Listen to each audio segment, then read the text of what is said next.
Okay, so let's start to play around with some of these useful diagrams. In the first half of this reading, we put together our aggregate demand, our aggregate supply in the short and long run.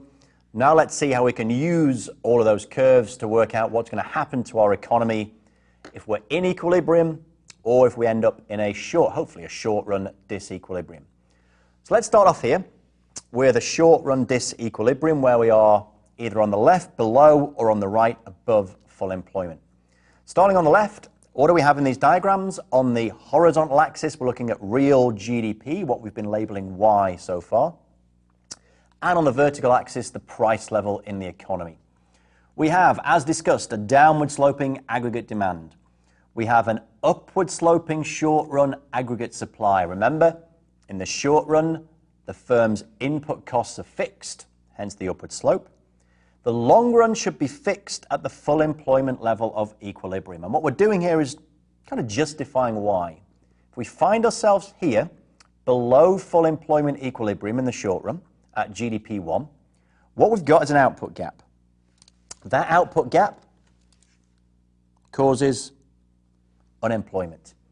So we're below full employment equilibrium. GDP is lower than potential GDP, lower than full employment GDP, and we have an output gap and unemployment.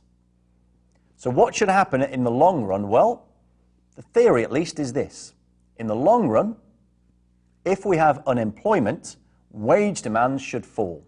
Wages are a key part of a firm's input prices.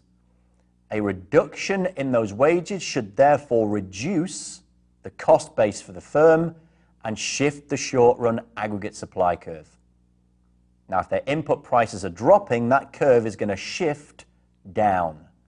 It'll look like it's going out to the right. As there's downward wage pressure, that curve shifts out to the right to bring us back to equilibrium and remove that output gap. That's the key mechanism. Doesn't matter where we start, the idea is we end up back at full employment. What if we're out to the right?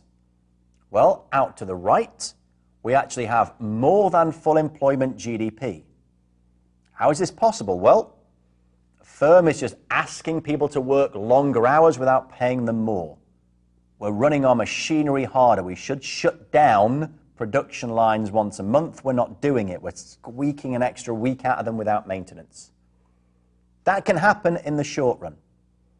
However, in the long run, there will be upward pressure on wages. That will increase the cost base, and hence, upward wage pressure brings that short-run aggregate supply curve up or back to the left, forcing us again back to full employment GDP.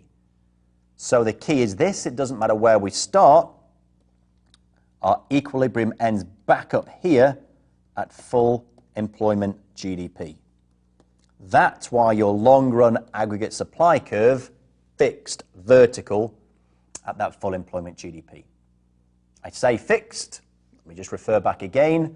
Hopefully our economy grows and we can boost that GDP, full employment GDP, POGO out there. Only do that by increasing the labor supply, the capital, or technology.